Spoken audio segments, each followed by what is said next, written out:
కొండపైన గోవింద గోవింద అంటూ వెంకన్న నామస్మరణ మారుమోగుతుంది. నువ్వెంత అంటే నువ్వెంత, నీ పార్టీ ఎంత అంటూ కొండ కింద మాటల యుద్ధం రీసౌండ్ ఇస్తోంది. తిరుపతి పార్లమెంటు ఫైట్ ఎందుకింత కీ ఫైట్ గా మారింది? మొన్నటి పంచాయతీ మున్సిపల్ ఎన్నికలను సైతం మరిపించేలా యుద్ధం ఉండబోతోందా? తిరుపతి ఎవరిది? తిరుపతి మహాపుణ్యక్షేత్రం, అఖిలాండ బ్రహ్మాండ నాయకుడు కొలువైన ప్రాంతం.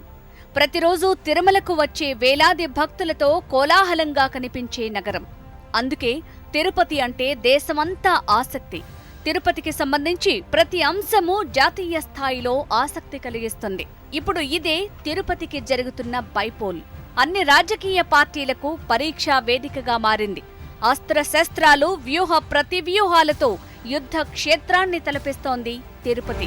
ఏప్రిల్ 17న తిరుపతి పార్లమెంటుకు ఉప ఎన్నిక జరగబోతోంది. 2019 ఎన్నికల్లో ఎంపీగా గెలిచిన దుర్గాప్రసాద్ అకాల మరణంతో బైపోల్ అనివార్యమైంది. ఎవరైనా ఎమ్మెల్యే, ఎంపీ చనిపోతే తిరిగి అదే కుటుంబానికి చెందిన వ్యక్తికే టికెట్ ఇవ్వాలి. మరెవ్వరూ పోటీ చేయకూడదన్న సంప్రదాయాన్ని అన్ని పార్టీలు పక్కన పెట్టేశాయి. ఇదొక అందివచ్చిన అవకాశంగా టీడీపీ, బీజేపీలు రంగంలోకి దిగుతుంటే పంచాయతీ, మున్సిపల్ ఎన్నికల విజయం తిరుపతిలోనూ రిపీట్ అవుతుందన్న కాన్ఫిడెన్స్ తో ఉంది అధికార వైసీపీ. ఎన్నికలు దగ్గర పడుతున్న కొద్దీ మాటలు ఈటెల్లా పేలుతున్నాయి. ప్రచారం హీటెక్కుతోంది. వ్యూహాలు పదునెక్కుతున్నాయి. ఇక బీజేపీ అయితే పవనే తదుపరి ఆంధ్రప్రదేశ్ సీఎం అంటూ ఆకాశానికి ఎత్తేస్తోంది. జనసేన అధినేతను పొగడ్తలు, ప్రశంసలతో ముంచెత్తటం వెనుక కమలానికి వ్యూహముందన్న మాటలు వినపడుతున్నాయి. ఇంతకీ తిరుపతి ఏ పార్టీకి కీలకం? ఎందుకంత ప్రతిష్టాత్మకం? ప్రధాన పార్టీల స్ట్రాటజీలేంటి? తిరుపతి జనం ఎవరి మెడలో వీరమాల వెయ్యబోతున్నారు? తిరుపతి సమరానికి అభ్యర్థులను ప్రకటించడంలోనే అన్ని ప్రధాన పార్టీలు వ్యూహాత్మకంగా వ్యవహరించాయి. ఎవరైతే వెంకన్న కోటలో నిలబడి కలబడతారో వారినే రంగంలోకి దింపాలని తెగ మేధోమథనం చేశాయి. అభ్యర్థి ప్రకటనతోనే సగం గెలిచేశామని కూడా పార్టీలు ఊదరగొట్టేస్తున్నాయి. ఏంటి తిరుపతి గెలుపు గుర్రాల స్పెషల్? ఏ రకంగా చూసినా తిరుపతి ఎన్నిక అన్ని పార్టీలకు అత్యంత ప్రతిష్టాత్మకం, కీలకం. ఒకవైపు అసెంబ్లీ, స్థానిక ఎన్నికల్లో ఘోర ఓటమితో దాదాపు క్రైసిస్ సిచ్యువేషన్ ఫేస్ చేస్తున్న టీడీపీకి ఇది డూ ఆర్ డై. టీడీపీ దీన పరిస్థితే అవకాశంగా భావిస్తున్న కమలం దాన్ని రీప్లేస్ చేస్తానంటూ దూసుకు వెళ్తున్న తరుణంలో తిరుపతిని గెలిస్తేనే ఆ మాటలకు విలువ. ఇక వరుస విజయాలతో కాన్ఫిడెంట్ గా కనిపిస్తున్న వైసీపీ సిట్టింగ్ స్థానాన్ని గెలవటమే కాదు, మెజారిటీ మరింత పెరగాలంటోంది. లేదంటే ప్రత్యర్థులకు ఆయుధం దొరికినట్టేనని లెక్కలేస్తోంది. అందుకే బైపోల్ను చాలా సీరియస్ గా తీసుకుంటోంది. ఆంధ్రప్రదేశ్లో తిరుపతి లోక్సభ బై ఎలక్షన్ చాలా ముఖ్యం అన్ని పార్టీలకి. వైఎస్ఆర్ పార్టీకి ఆ సీటు వాళ్ళని గెలిచారు కనుక 2019లో ఈసారి అది గెలవాలి. అంత పర్సెంటేజ్ ఓట్లు రావాలి, అన్ని ఓట్లు రావాలి. లేకపోతే పాపులారిటీ తగ్గిపోయినట్టుగా వస్తుంది. ఏమాత్రం తగ్గినా వైఎస్ఆర్ పార్టీ మీద ఒక మచ్చ వస్తుంది. టీడీపీ కూడా ముఖ్యం, ఒక మంచి అవకాశం. వాళ్ళ కేడర్ని మొబిలైజ్ చేసి పోరాటం ఇస్తున్నాం, దెబ్బలాడుతున్నాం, మెయిన్ ఆపోజిషన్ పార్టీ అని చెప్పుకోవటానికి తిరుపతి లోక్సభ ఎలక్షన్ ఒక మంచి అవకాశం కాబట్టి టీడీపీకి ముఖ్యం. అలాగే బీజేపీకి, జనసేనకు కూడా కలిసి పోటీ చేస్తున్నారు. ఇది ఫస్ట్ టైం ఒక అసెంబ్లీ సీట్ అయినా, పార్లమెంట్ సీట్ అయినా పోటీ చేస్తున్నారు. మేము పోటీ చేసి మా గెలిచిన క్యాండిడేట్ మంత్రి అవుతాడు, సెంటర్లో కూడా బీజేపీ చెప్పడం అవ్వింది. ఇవన్నీ చెప్పాక బీజేపీ పర్ఫార్మెన్స్ బాగుండాలని విపరీతమైన ప్రయత్నం చేస్తారు. వాళ్ళ రాష్ట్ర కేడర్ అంతా కష్టపడి పనిచేసే వాళ్ళు అందరూ వచ్చి తిరుపతిలో కూర్చుంటారు. సో అన్ని పార్టీలకి, అన్ని రంగాలకి, రాజకీయానికి తిరుపతి బై ఎలక్షన్ ముఖ్యమైపోయింది. అభ్యర్థుల ఎంపికతోనే తిరుపతి విషయంలో ప్రధాన పార్టీలు ఎంత పట్టుదలగా ఉన్నాయో అర్థమవుతోంది. ఎవ్వరి ఊహకు అందకుండా ఒక సామాన్య డాక్టర్ను రంగంలోకి దించింది వైసీపీ. ఫిజియోథెరపీ వైద్యుడు గురుమూర్తికి టికెట్ ఇచ్చింది. గురుమూర్తి ఎంపిక వైసీపీలోనే పెద్ద ట్విస్ట్. 4 పర్యాయాలు ఎమ్మెల్యేగా, 2 సార్లు రాష్ట్ర మంత్రిగా పనిచేసిన బల్లి దుర్గాప్రసాద్ కుటుంబం నుంచి అభ్యర్థి ఉంటారని అందరూ ఊహించారు. కానీ వాటన్నింటినీ తలకిందులు చేసి వ్యూహాత్మకంగా గురుమూర్తికి టికెట్ ఇచ్చారు సీఎం జగన్. దుర్గాప్రసాద్ కుమారుడు కళ్యాణ్కు టికెట్ ఇస్తారని అందరూ లెక్కలేసినా ఆయనకు ఎమ్మెల్సీ ఇచ్చి సైలెంట్ చేశారు.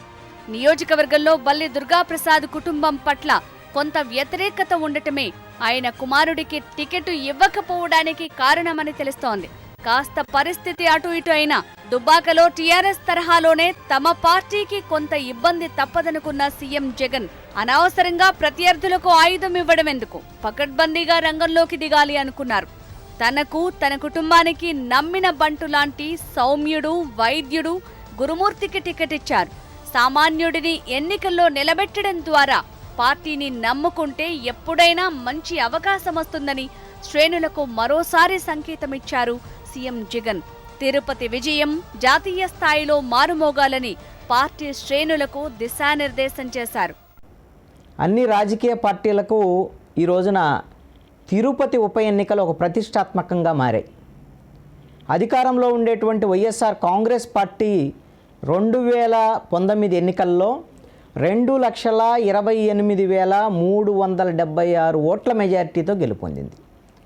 ఈ ఎన్నికల్లో కూడా ఈ ఉప ఎన్నికల్లో వైసీపీ అభ్యర్థి కనీసం 2.5 లక్షల ఓట్ల మెజారిటీతో గెలవాలనేటువంటి లక్ష్యంగా ఈ రోజున వైఎస్ఆర్ కాంగ్రెస్ పార్టీ పనిచేస్తుంది. వైఎస్ఆర్ కాంగ్రెస్ పార్టీ అధినాయకుడు వైఎస్ జగన్మోహన్ రెడ్డి గారు కూడా ఈ మేరకు పార్టీ క్యాడర్కు ఇదే దిశానిర్దేశం చేసి ఉన్నారు. తెలుగుదేశం నుంచి బరిలోకి దిగుతున్నారు పనబాక లక్ష్మి. రాజకీయాల్లో మంచి పేరున్న మహిళా నేత. 2 పర్యాయాలు యూపీఏ ప్రభుత్వంలో కేంద్ర మంత్రిగా పనిచేశారు. 2019 ఎన్నికల్లో టీడీపీ తరపున తిరుపతి బరిలో నిలిచి ఓటమి పాలయ్యారు పనబాక. తిరిగి తిరుపతి ఉప ఎన్నికల్లోనూ ఆమెనే పోటీలో ఉంచింది టీడీపీ. గత ఓటమి సింపతి వర్కౌట్ అవుతుందేమోనని బాబు ఆలోచన. తిరుపతి ద్వారా ఏపీలో సెకండ్ ఇన్నింగ్స్ స్టార్ట్ చేయాలనుకుంటున్న బీజేపీ అభ్యర్థి కోసం చాలా అన్వేషించింది. జనసేన సైతం అంగీకరించే అభ్యర్థి కోసం వెతికింది. చివరికి మాజీ ఐఏఎస్ అధికారి రత్నప్రభను తమ అభ్యర్థిగా ప్రకటించింది. గతంలో వైఎస్ హయాంలో పనిచేసిన రత్నప్రభ కోర్టు కేసులను ఎదుర్కొంటున్నారు. ప్రస్తుతం జగన్ను ఢీకొట్టాలంటే రత్నప్రభను చూపించి ఫైట్ చేయాలని భావిస్తోంది కమలం. కాంగ్రెస్ కూడా తిరుపతి పోటీలో ఉన్నానంటోంది. గతంలో తిరుపతి ఎంపీగా కేంద్ర మంత్రిగా పనిచేసిన చింతామోహన్ను తమ క్యాండిడేట్గా అనౌన్స్ చేసింది. తిరుపతి ప్రజలకు చిరపరిచితుడినైన తననే ప్రత్యామ్నాయంగా గెలిపిస్తారన్న ఊహల్లో ఉన్నారు చింతామోహన్. అభ్యర్థుల ఎంపికతో చాలా కాన్ఫిడెంట్ గా కనిపిస్తున్నాయి ప్రధాన పార్టీలు. ప్రశాంతమైన తిరుపతికి అంతే కూల్గా ఉండే అభ్యర్థులను బరిలోకి దించామనుకుంటున్నాయి. కానీ అసలు ఫైట్ వాళ్లతో కాదు, పార్టీలతోనే అంటున్నారు విశ్లేషకులు. చింతామోహన్, పనబాక లక్ష్మి తప్ప మిగతా వైసీపీ, బీజేపీ అభ్యర్థులు రాజకీయాలకు కొత్తే. దీంతో అభ్యర్థులను కాకుండా పార్టీలను బట్టే జనం ఓటేస్తారంటున్నారు విశ్లేషకులు. అదే తిరుపతి జనం ఆలోచనైతే మరి ఏ పార్టీ వారి మనసులను గెలిచే అవకాశం ఉంది? పార్టీల ప్లస్సులేంటి, మైనస్సులేంటి, వ్యూహాలేంటి, ఎత్తుగడలేంటి? ఇల్లలకగానే పండగ కాదు, అభ్యర్థిని ప్రకటించినంత మాత్రాన గెలుపు కాదు. అసలు సినిమా ముందుంది. తిరుపతి మీద అన్ని రాజకీయ పార్టీలకు చాలా అంచనాలున్నాయి, అంతకు మించిన వ్యూహాలు ఉన్నాయి. తిరుపతి సమరంలో ఏ పార్టీకి ఎలాంటి స్ట్రాటజీ ఉంది, ఏ అంశాల మీద విశ్వాసం ఉంది? జనసేన అధినేత పవన్ కళ్యాణ్ పై బీజేపీ సడన్ గా పొగడ్తల వర్షం ఎందుకు కురిపిస్తోంది? పవన్ సేఫ్ గేమ్ ఆడుతూ అసలు గేమ్ ను వీక్షిస్తున్నారా? తిరుపతిలో వైసీపీ, టీడీపీని కాదని బీజేపీకి స్కోప్ ఉందా? తిరుపతి పార్లమెంటు ఉప ఎన్నికను భారతీయ జనతా పార్టీ చాలా సీరియస్ గా తీసుకుంది. తిరుపతిలో గెలిచి ఏపీలో మరింత విస్తరించాలనుకుంటున్న తరుణంలో బైపోల్లో సత్తా చాటడం ఆ పార్టీకి కీలకం. అందుకే మాజీ సీఎస్ రత్నప్రభను రంగంలోకి దింపింది. ఎంపీ సీటు ఇస్తే ఏపీకి కేంద్ర మంత్రి పదవి వస్తుందని, టెంపుల్ సిటీ అభివృద్ధి మరింత పరుగులు పెడుతుందని చెప్తోంది కాషాయం. కొంతకాలంగా తిరుపతి, తిరుమల కేంద్రంగా వైసీపీ మీద విమర్శనాస్త్రాలు సంధిస్తోంది. ఎర్రచంద్రం స్మగ్లింగ్, తిరుమలలో అన్యమత ప్రచారం, అపచారాలను హైలైట్ చేస్తోంది. ఇవన్నీ తమకు కలిసొస్తాయని లెక్కలేస్తోంది. అంతేకాదు పవన్ కళ్యాణ్ చరిష్మాని కూడా నమ్ముకుంది బీజేపీ. మొన్నటి వరకు పెద్దగా పట్టించుకోకపోయినా ఎన్నికల ముంగిట్లో పవన్ ని ఆకాశానికెత్తేసింది. ఏపీకి తదుపరి అధిపతి పవన్ అంటూ సోము వీర్రాజు తెగ పొగిడేశారు. మోడీ గారు పవన్ కళ్యాణ్ గారంటే వారికి చాలా అభిమానం. వారు 14 ఎన్నికల సందర్భంగా మీ తిరుపతిలో బహిరంగ సభ, పక్కన ఉన్నటువంటి ఒక నగరంలో బహిరంగ సభ, గుంటూరులో బహిరంగ సభ, భీమవరంలో బహిరంగ సభ, విశాఖపట్నంలో బహిరంగ సభ, వర్షంలో పవన్ కళ్యాణ్ గారు ఆ రోజున మాట్లాడారు. 14 రాత్రి మోడీ గారు కూడా తడిచిపోయారు. ఒక విషయాన్ని మోడీ గారు వారి దగ్గరికి వెళ్ళినప్పుడు పవన్ కళ్యాణ్ గారు కలిసి వెళ్ళిన తర్వాత మోడీ గారు చెప్పారు, వీర్రాజు మనం పవన్ గారిని ఎప్పుడు కూడా జాగ్రత్తగా చూసుకోవాలి. వారు కాబోయేటువంటి ప్రధానమంత్రి ప్రచార సందర్భంగా పవన్ కళ్యాణ్ గారిని పువ్వులా చూడాలి మనం అని వారి హెలికాప్టర్లోనే పవన్ కళ్యాణ్ గారిని కూర్చోబెట్టి ఆ 7 బహిరంగ సభల్లో ఇద్దరు కలిసే తిరిగారు. ఆయన కాబోయేటువంటి ప్రధానమంత్రి అయినప్పుడు కూడా పవన్ గారు అంటే వారికి, అలానే ఇవాళ ఉన్న హోమ్ మినిస్టర్ గారికి కొన్ని అంశాలు నా దృష్టిలో ఉన్నాయి. ఇవి ఈ సందర్భంలో నేను మాట్లాడను. వారిని గౌరవించాలి, ఆయన్ని ఈ రాష్ట్రానికి అధిపతిని చేయాలన్నటువంటి ఆలోచన ఎప్పుడూ పార్టీలో ఉంది. తెలంగాణలో కూరలో కరివేపాకులా పక్కన పడేసి ఏపీలో కూడా టచ్ మీ నాట్ అన్నట్టుగా ఉంటున్న బీజేపీకి పవన్ పై ప్రేమ పొంగుల వెనుక అసలు కథ వేరే ఉందన్న చర్చ జరుగుతోంది. ఎలాగైనా గెలవాలనుకుంటున్న బీజేపీ అందుకు అన్ని అస్త్రాలను వినియోగించాలనుకుంటోంది. అందుకే పవన్ ఫాలోయింగ్ ని ఫుల్ గా వాడేసుకోవాలనుకుంది. జనసేన ఓట్లు సైతం కమలానికి మళ్లించాలనుకుంటోంది. అంతకంటే ముఖ్యంగా తిరుపతిలో భారీ సంఖ్యలో ఉన్న కాపు సామాజిక వర్గం ఓట్లను కొల్లగొట్టాలనుకుంటోంది.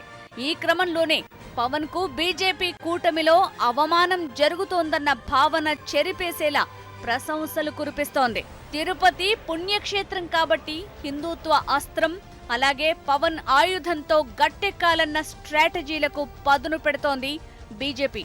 కానీ తిరుపతిలో హిందుత్వ అస్త్రం పని చెయ్యదని విశ్లేషకులంటున్నారు. తిరుపతి ఒక పెద్ద పిలిగ్రిమ్ సెంటర్, అందువల్ల హిందుత్వతో పొంగిపోతూ ఉంటుందంటే అది కరెక్ట్ కాదు. ఈవేళ వచ్చిన పాలిటిక్స్ ఆంధ్రప్రదేశ్లో, తెలంగాణలో ప్రతి ఓటరు ఓటేస్తే ఇమీడియట్గా నాకు లాభం ఏంటి? ఎప్పుడూ నరేంద్ర మోడీ గారు నాకు సాయం చేస్తాడు, లేకపోతే ఢిల్లీలో బీజేపీ గురించి ఆలోచించట్లేదు. ఇమీడియట్గా ఓటేసినందుకు నాకు లాభం ఏంటి? అది చాలా దగ్గర దృష్టితో ఆంధ్రప్రదేశ్ ఓటర్స్ ఉన్నారు కాబట్టి బీజేపీ అధికారంలోకి వచ్చేది ఇవాళ ఉన్నదా ఆంధ్రాలో అంటే ఇవాళ లేదు. 3.5 సంవత్సరాల తర్వాత మాట వేరు. తిరుపతి సమరంలో పవన్ సేఫ్ గేమ్ ఆడారా? సీటు ఆశించినా రానందుకు బాధ లేదా? పవన్ మదిలో అసలేముంది? పవన్ కళ్యాణ్ పార్టీ పెట్టింది పోటీ చేయడానికా, ఇతర పార్టీలకు ప్రచారం చేయడానికా అన్న విమర్శలు బాగానే వినిపించాయి. దానికి తగ్గట్టే జనసేన అధినేత తీరు కూడా. గ్రేటర్ హైదరాబాద్ ఎన్నికల్లో పోటీ చేస్తామని చెప్పి లాస్ట్ మినిట్ లో డ్రాప్ కావటం జన సైనికులను నొచ్చుకునేలా చేసింది. దీంతో గ్రేటర్ త్యాగం చేశారు. తిరుపతి సీటైనా వస్తుందని ఆశించారు. ఢిల్లీలో అనేక ప్రయత్నాలు జరిగాయి, కానీ వర్కౌట్ కాలేదు. దీంతో మరిన్ని విమర్శలు రేగాయి. అయితే తిరుపతి విషయంలో పవన్ కళ్యాణ్ వ్యూహాత్మకంగా అడుగులేశారన్న విశ్లేషణలు జరుగుతున్నాయి. గెలిస్తే తన వల్లేనని చెప్పుకోవచ్చు, ఓడిపోతే బీజేపీ తప్పిదమేనని మాట్లాడొచ్చు. అందుకే బయట నుంచి సపోర్ట్ చేసి పవన్ సేఫ్ గేమ్ ఆడారన్న వ్యాఖ్యానాలు వినిపిస్తున్నాయి. బీజేపీకి తోక పార్టీగా మారిపోయిన జనసేన పార్టీ గతంలో 2014 ఎన్నికల్లో టీడీపీ బీజేపీ కూటమి మద్దతు ఇచ్చింది, సొంతంగా పోటీ చేయలేక. 2019లో పోటీ చేసినా కూడా 2 చోట్ల పవన్ కళ్యాణ్ ఓడిపోయారు. కనుక నేను ఆటలో అరటి పండులాగా ఈసారి బీజేపీకి మళ్ళీ తిరుపతిలో మద్దతు ఇస్తూ బయట ఉండిపోయింది. బరి బయట పవన్ కళ్యాణ్ ఉండిపోయాడు జనసేన పార్టీ. ఈ స్థితిలో జనసేనకు పోయేది ఏం లేదు.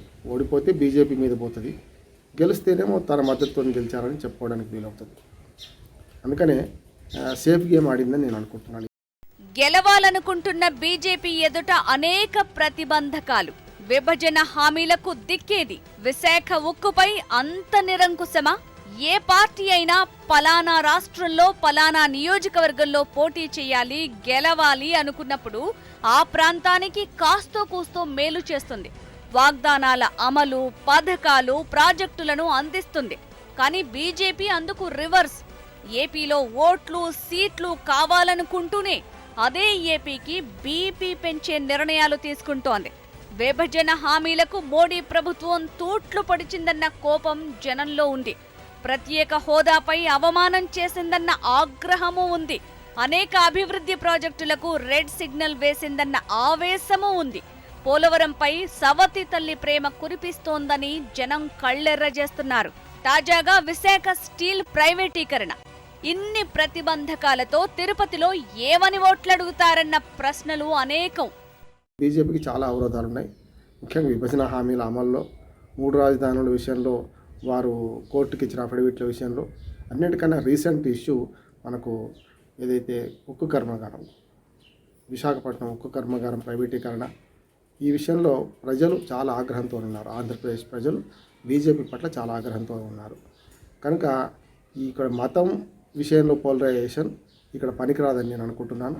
తిరుపతిలో టీడీపీకి అసలు పోటీ ఎవరితో? తిరుపతి లోక్సభ ఉప ఎన్నిక టీడీపీకి చాలా కీలకం. ఎందుకంటే తనను రీప్లేస్ చేసేందుకు కాషాయం కసి మీదుంది. వైసీపీ గెలిచి తాను 2వ స్థానంలో ఉన్నా పర్వాలేదు, కానీ 3వ స్థానానికి మాత్రం పడిపోకూడదని బలంగా అనుకుంటోంది టీడీపీ. కమలానికి ఛాన్స్ ఇవ్వకూడదంటోంది. అందులోనూ చిత్తూరు జిల్లా చంద్రబాబు సొంత జిల్లా కావడంతో టీడీపీకి మరింత ప్రతిష్టాత్మకం Tirupati. Tirupati by election TDP కూడా పెద్ద పరీక్ష. చాలామంది అనుకుంటున్నారు టీడీపీకి ఉన్న బేస్ పోయింది, 3వ స్థానానికి 4వ స్థానానికి వెళ్ళిపోవడం అదే కరెక్ట్ అనుకోవట్లేదు. 1983 నుంచి టీడీపీ ఒక 20 సంవత్సరాలు 25 సంవత్సరాలు అధికారంలో ఉన్నది పార్టీ, గవర్నమెంట్. అలాగే అధికారంలో లేనప్పుడు అపోజిషన్ లీడర్షిప్లో ఉండేవారు. వాళ్ళకి కేడర్ ఉన్నారు, వాళ్ళకి సామాజిక వర్గాలు కొంతమంది సపోర్ట్ చేస్తూ ఉన్నారు, చాలా బలవంతులు ఉన్నారు. బయటికి రావటం లేదనే మాట నిజం. ఈవేళ కేడర్ మాత్రం రోడ్డెక్కి తిరుగుతున్నారు.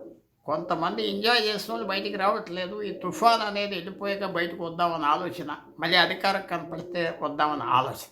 కానీ నేను అనుకుంటున్నా అంత ఈజీగా టీడీపీని 2వ స్థానానికి తీయటం కష్టం.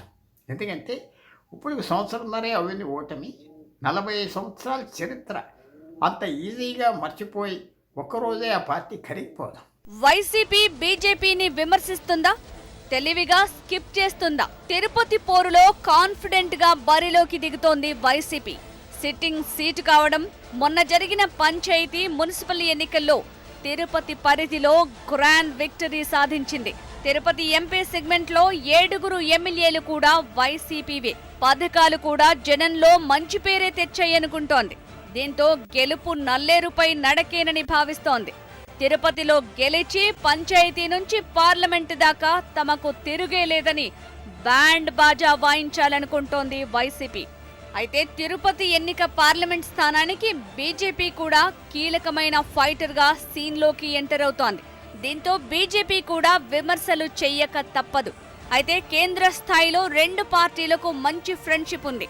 ఈ నేపథ్యంలో నరేంద్ర మోడీ సర్కార్పై నేరుగా విమర్శలు చేస్తారా, లేక టీడీపీనే టార్గెట్ చేసి బీజేపీని తెలివిగా స్కిప్ చేస్తారా అన్నది ఆసక్తిగా మారింది. మొత్తానికి తిరుపతి ఉప ఎన్నిక రసవత్తరంగా మారింది. ఎవరు ఎలాంటి స్ట్రాటజీలు అప్లై చేస్తారన్నది ఇంట్రెస్టింగ్ గా మారింది. తిరుపతికి ఇది తొలిసారి ఉప ఎన్నిక. సిట్టింగ్ ఎంపీ చనిపోవడంతో వచ్చిన ఫస్ట్ బైపోల్. మొదటి నుంచి కాంగ్రెస్ కు కంచుకోట. కాపు సామాజిక వర్గం ఓట్లు కీలకం. అందుకే పవన్ మీద బీజేపీ పొగడ్తల వర్షం. మెజారిటీ తగ్గకూడదని వైసీపీ పట్టుదల. గెలుపు సంగతి తరువాత కనీసం 2వ స్థానమైనా దక్కాలని టీడీపీ బీజేపీల ఆరటం. మరి తిరుపతి జనం ఎవరికి ఓటేయబోతున్నారు, ఎవరిని గెలిపించబోతున్నారు? Let's wait and see.